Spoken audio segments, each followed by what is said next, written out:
right, she lost an election, and now she's projecting. Hillary Clinton went on The View this week, which immediately raises a serious question. What's the weight capacity for that stage? But you'll never guess what she talked about. Her love of gardening, the things she does to stay healthy, how much she adores catching and cooking stray kittens. Nah, it was Donald Trump, as expected. But it's like I always tell Taylor Swift, girl, you gotta move on. Seriously, Trump doesn't just live in Hillary's brain. He's built a 500-unit condo with in-unit laundry and a rooftop lounge. When Greg Gutfeld zeroes in, even the most prominent figures fall apart, and Hillary Clinton is no different. With sharp wit and straightforward honesty, he strips away the polished performance to expose the true Hillary behind the staged grins and rehearsed phrases. From email controversies to global blunders, nothing slips past him as he dismantles her history with irony and accuracy. This isn't mild commentary. It's a complete comedic demolition. Registered voters said any Republican would be better than President Biden, prompting one woman to legally change her name to N.E. Republican.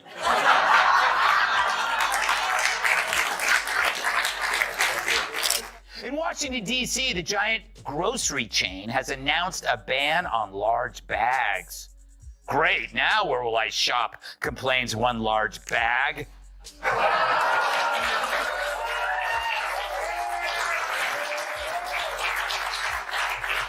You wake up, stretch, pick up your overpriced Starbucks coffee, and suddenly decide what the world truly needs is more wisdom from Hillary Clinton. Because nothing screams togetherness like a politician who spent more time evading controversies than a raccoon dashing through a trash-filled alley. Hillary Clinton argues Joe should be, quote, direct and forceful, end quote, against Trump in the CNN debate. Yeah, direct and forceful, just like the noose I put around Epstein's neck. If I did it. If you're liking this video, make sure to hit that subscribe button. Right on cue, Greg Gutfeld swung the wrecking ball. And this wasn't just a takedown. It was a Category 5 roast loaded with sharp jabs, public spectacle, and the finesse of a wrecking ball smashing through fine china. But let's not jump too far ahead. We've still got a Clinton to flambe. Warning signals that you were gonna lose? Well, too bad you didn't bother to visit the states you ended up losing, you potato-shaped wine bag. But would he even be worse now? I think that he'd be even worse now. Yeah. Because he was somewhat restrained, believe it or not, in the first term by people who he hired because he thought they would go along with him, and they... If political comebacks were a game, Hillary would be the Michael Jordan of missed shots. Every election season, like a recycled TV reboot, she emerges from the shadows, new pantsuit on, freshly shined sense of moral superiority in place. It might almost seem poetic, if the poetry were scrawled in Comic Sans by a team of advisors who all failed Ethics 101. And, they're going to try to ignore him for as long as they can because they're deathly afraid of him. And they're going to do to him what they did to me in the Democratic primary of 2020, which is pretend you don't exist. And then if people start noticing you, then they will try to smear and cancel and destroy him at all costs. I remember what Hillary did to you. Exactly. Yeah, and she's still standing. Baseless smears that repeated over and over and over again by the propaganda media until people actually start to believe it, and it starts causing some real damage. But on the Let's take a quick stroll down memory lane to the days when email servers were tucked away in basements. Benghazi was just another on the map, and delete wasn't just a button, it was a way of life. After all, nothing inspires public confidence quite like erasing 30,000 emails faster than a teenager hiding text messages from their mom. Asking Hillary what will happen if Trump is reelected, which is odd because Hillary's an expert on not getting elected. I wonder, does she think it would end our country as we know it? I think it would be the end of our country as we know it. And I don't say that lightly. You know, I hated losing, and I especially hated losing to him because I had seen so many warning signals during the campaign. Greg didn't pull any punches. His eyes sparked with mischief, like dropping Mentos into a Diet Coke. Only this time, the Diet Coke was Hillary's legacy, and the Mentos were truth grenades wrapped in sarcasm. He didn't flinch once. With effortless precision, he tore through decades of polished Clinton PR like tearing open a bag of chips. Flavor: sour cream with a side of electoral delusion. This is why lefties always get all the commencement addresses, and they love to spout their opinions on award shows because they know there's no journalist there that will ask them a question. And the reason why, and he's the perfect example, none of their opinions are actually real. They are all assigned. Let's roll back to 2016, the plot twist that ruined brunch plans all over America. Hillary was supposed to win. That was the script. Hollywood, the media, even the ghost of FDR had their victory tweets queued up, but the voters, in a sudden flash of unpredictability, said, "Yeah, no."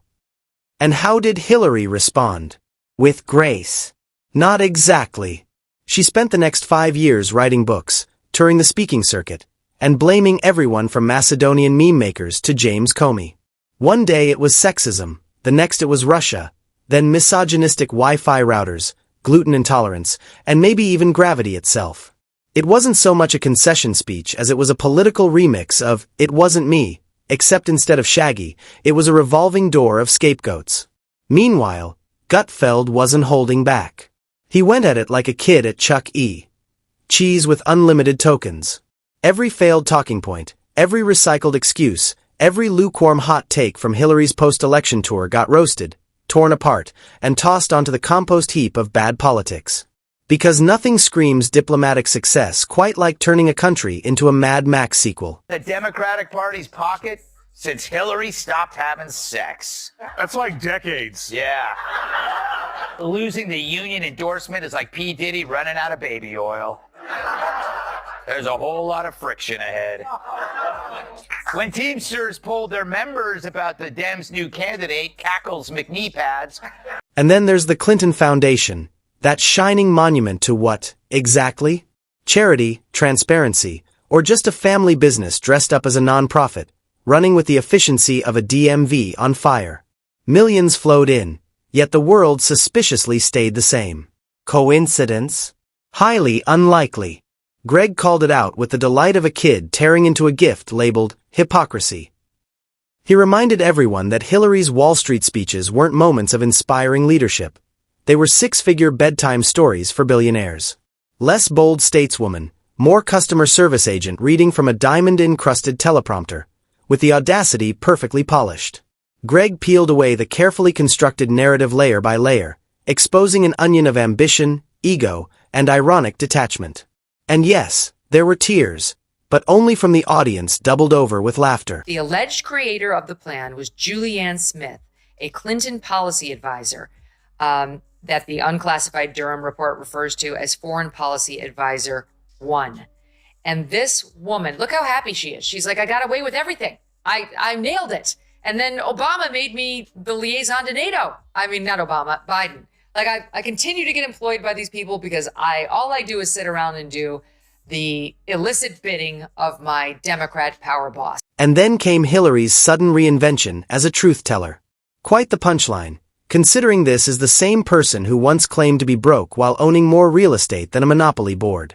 Her relationship with truth is about as natural as a vegan at a barbecue. Awkward, strained, and full of contradictions. Yet somehow, she still casts herself as a beacon of moral clarity.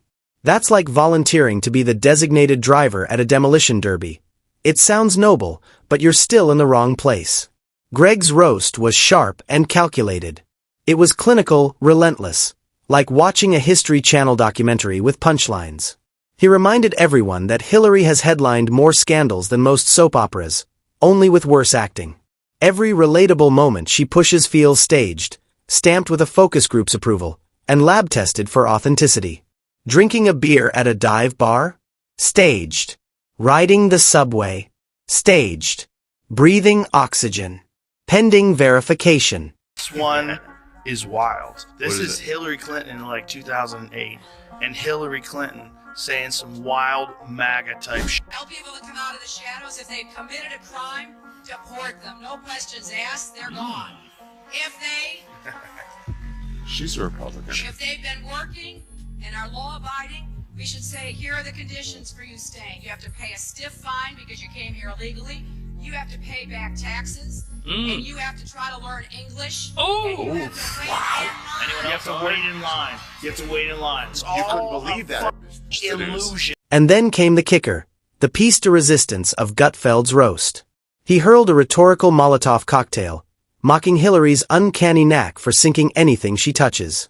Back a candidate. They lose. Push a policy? It crumbles. It's as if the gods of irony have her on payroll. If Hillary endorsed gravity, we'd all be floating by noon. Meanwhile, the Clinton playbook hasn't changed. Deny, deflect, and above all, never take responsibility. It's like watching a magician whose only trick is making emails, accountability, and credibility vanish. Is it unfair to pin everything on her? Maybe.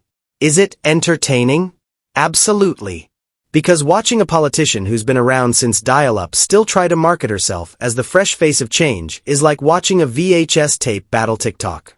And let's not forget the media cheerleaders hyping her up like an over-caffeinated pep squad. Her words may be exactly what she intends, but they just never land. Hillary Clinton, of course, is the original election denier. I'm sure you voted for her in 2016. Well, she's not an election denier. She absolutely was the OG election denier. She, first of all, she came out before the sun had risen to concede the election to Trump. And then spent the next 4 years saying he was illegitimate. Greg didn't even break a sweat. He laid out the facts with sarcasm sharp enough to cut deeper than a tax audit. And the best part? Hillary wasn't even there to clap back. She didn't need to be. The roast was cooked to perfection. Even Gordon Ramsay would have approved. But like every recurring villain in a political sitcom, she'll be back. Probably just in time to drop another memoir titled You Thought I Was Done. Spoiler. She wasn't. The saga drags on because as long as Hillary keeps stumbling back into the spotlight with the grace of a malfunctioning Roomba, there will always be someone like Gutfeld ready to hand her the mic and then light the stage on fire. And we'll be here, popcorn in hand, watching the slow-motion train wreck of ambition colliding with zero self-awareness. Because nothing says, I'm done with politics, quite like popping up in every news cycle, haunting the media like a political Furby.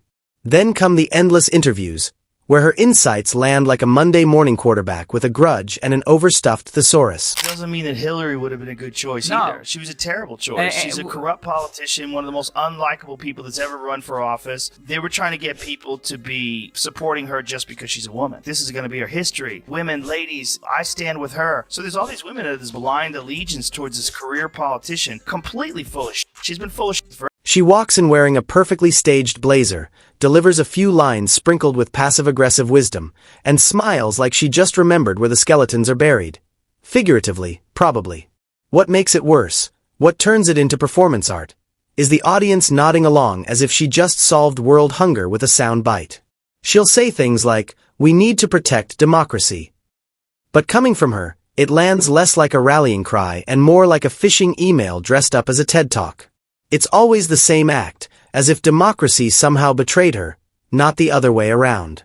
Greg's roast didn't just tease. It ripped the mask off, tossed it into the Hudson, and handed out binoculars so everyone could watch it float away. He dragged out the things polite society pretends to forget, like those donor pay-to-play whispers. And the best part? He did it all with a grin that said, I read the fine print too. Every time Clinton's team tried to rebrand her as the seasoned voice of wisdom, he burned the label clean off. How dare she? She puts out this tweet, and it's a picture of her, a much younger Hillary, and the caption on the hat reads, but her emails. And she writes in her tweet, bringing this back in light of recent news. Get a limited edition, but her emails hat and support Onward Together groups working to strengthen our democracy. The nerve of this woman to have committed federal crimes and to have gotten off because James Comey didn't have the spine to bring it.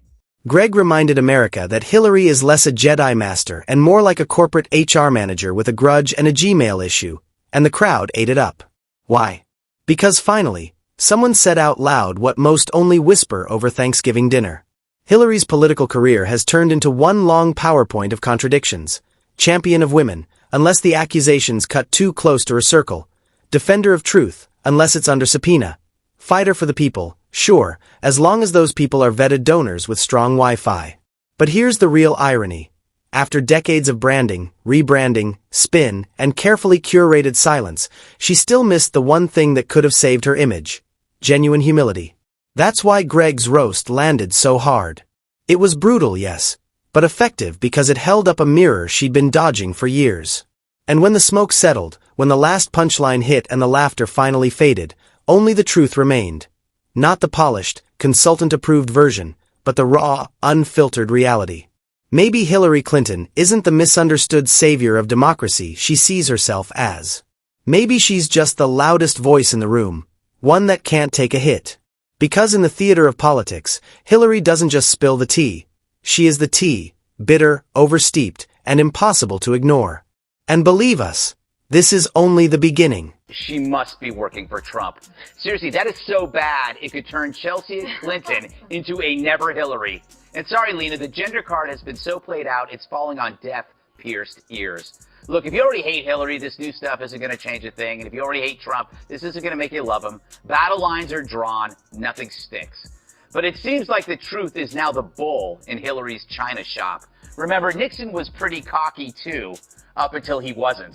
Events are now dictating the news, not the other way around. So even the edgiest celebrity and a sympathetic... Because in the theater of politics, Hillary doesn't just spill the tea. She is the tea, bitter, oversteeped, and impossible to ignore. She's the political sequel nobody asked for, yet the one America can't seem to escape. A ghost haunting the headlines, rattling chains of old scandals while insisting she's the voice of tomorrow. Every time she reappears, the nation lets out a collective sigh but watches anyway, because the spectacle is too outrageous to look away from. Greg's roast proved one undeniable truth. Hillary's story isn't over. Not even close. It's a saga stuck on repeat, a loop of reinvention, contradiction, and staged comebacks that feel less like new beginnings and more like reruns of a show that should have been canceled seasons ago. Each rebrand is just another costume change in the same tired play, and each comeback is another reminder that humility never made the script. And that's where Greg struck the hardest. He didn't just crack jokes. He held up the mirror she's been dodging for decades. He ripped apart the branding, shredded the talking points, and burned through the narrative until all that remained was raw reality. Hillary Clinton isn't the misunderstood savior of democracy she paints herself to be. She's the loudest actor on a stage built on contradictions, performing a role America has grown tired of, with worse reviews each season. So here we are, popcorn in hand, sitting front row for the political circus, watching a figure who refuses to step off stage, who insists on starring even when the spotlight has moved on. And as long as she keeps climbing back into the ring, there will always be voices like Greg Gutfeld, ready to roast, ready to expose, and ready to remind us that sometimes the most powerful truth comes dressed as comedy. This isn't the grand finale. No, this is just another act in a never-ending production. A drama laced with irony, ambition, and a striking lack of self-awareness. A saga America never auditioned for, yet can't stop watching. Because with Hillary Clinton, the scandals don't fade, the comebacks never quit, and the roast practically writes itself.